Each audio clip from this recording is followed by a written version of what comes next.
Hey guys, Seafood Les Clements here, back again, back in the Star Chamber. So, gonna continue this video on and get a little bit deeper into what I was talking about reading a person, telepathy, what we would say in the modern age. So, if we think about telepathy and what it is, reading the minds, right? Well, that's just a small part of telepathy. Reading the mind sounds like quite an accomplishment. Okay, you hear someone's thoughts, you know what they're thinking, 2 or 3 people talking back and forth without using words. Sure, very impressive. But let's get a little bit deeper underneath this whole thing and look at all the things under the foundation of telepathy. Once we've done enough conditioning, or once we've done enough letting go and undoing conditioning, right, we can start to look at these things. So, the creature in the micro that I talked about in the last video, we could use the spider or the praying mantis. For this one, I want to use the spider. Okay, the spider rules the mind, the thoughts. Okay, in the micro of the air element, very mental. So spiders correspond to the mental realm, air, right? So we're going to talk about the mysticism behind mind control. And in order to do that, we have to understand the spider energy, the frequency of air, electrical, right? And when we understand that, we learn how to control our own mind, right? Only our own. Now, that's the thing. Now, this stuff that I'm teaching, I'm not giving too much away. I'm really just giving some examples. But if this stuff is used for no good, if someone is up to no good and they use this stuff to be manipulative, it's only going to bite them. Happens all the time. You can't be manipulative and do harm in the world without it coming back to you. That's why sometimes I laugh when I look at the things people are doing. I'm like, man, this person really doesn't think long term, do they? And then sure enough, often it does come back to bite them. So we can prevent that by being aware. So why would we want to read? Why would we want to have the skill to read someone like a book, right? Well, it sounds very intrusive. It sounds very intimidating, right?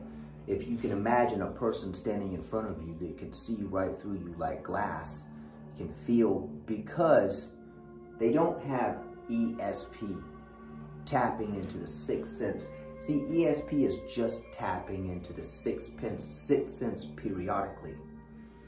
ASP, which is what the ninja developed through mind control, which was stuff that came from what the Chinese ninja before the Japanese, who were called the Moshu Nenrien. They were magician-like spies who practiced all of this stuff that we're talking about. Five creature kung, all this, the temple fighting arts, everything I talk about, this was their niche, okay? So the Chinese Moshu Nenrien came to Japan and trained the Japanese rebels, who later became the ninja, trained them to bring down the Japanese government. So the Japanese had to pull out of China, right?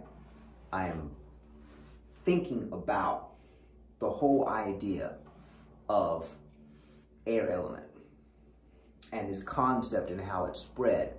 So before the Chinese, it would have been in India, would have been the vagabond or the Indian thuggee. And then if you go older back before that, you have to get back into Egypt, or what we call Kemet, or the Nile, not the Nile Valley, but the Hopi Valley. Back then it was the Hopi Valley. So we have to understand the older terms to really get an idea about the culture, right? So my belief is that the first place that all of this knowledge surfaced would have very likely been Africa, if not India. Either way, made its way to China and then Japan. But either way, if you look at any of these ways, you look at all these martial arts, they're very similar. They all have an idea of how to control the mind. Okay, so ESP we have established is tapping into the sixth sense periodically. ASP is developing the 5 senses properly so that the 5th one develops, just like we developed the 4 creature kung first to develop the 5th one, right? Developing the 4 elements, balancing the 4 elements opens the portal, which is the 5th. Same thing here. Balancing the 5 senses that we have creates the sixth sense. And then it's there to stay versus periodically tapping into it like ESP. Okay, with that being said, without reading the mind, we have body language, we have face reading, we have speechcraft. Okay, so every person has a certain level of speechcraft, whether they're aware of it or not. So low-level speechcraft is very telegraphic. High-level speechcraft is very cryptic. Okay, so speechcraft, how well can you craft your speech to get past a problem, or to get along with someone, or to get what you need in the world? Speechcraft is very important.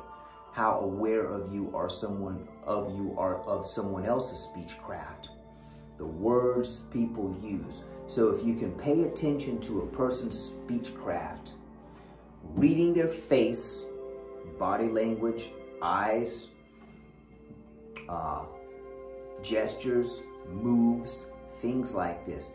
If you can really tap in and observe all of these things, then you can look at the three factors, that three things to look for to determine. So keep in mind, once again, we want to read people this well for self-defense. Okay, like I said, controlling one's own mind only. When people hear mind control and ninja mind control, instantly they think manipulation on other people. Not the case. That's not how the ninja developed. They were a response to a tyrannical government. You know, we would call them terrorists, but they went to great lengths to understand the mind, and that's pretty much what they were about. So it's just history 101 and the stuff that they practiced. So what they would do is they would determine whether a person was one of three things: a watcher, a listener, or a toucher. Okay, so have you ever been talking to someone and you've been looking at them while you're talking to them, and they're just looking around all over the place, and you just don't feel like they're listening? Okay, this person is a watcher. The majority of their life is governed through their eyes, right? That's the sense that usually dominates their life. One of the five senses that controls them is their eyes. So you don't want to say, you're not, listen to me, hear me. So if you want to get along with someone who's not looking at you and you don't feel like they're listening, then you say, hey, I want to show you something. Look at this, watch this. Hey, how do you see this? If you were to picture this in your mind, what would this look like? Generally now, you've got their attention because you're using the language of their sense, you see? So someone else, they have to hear it.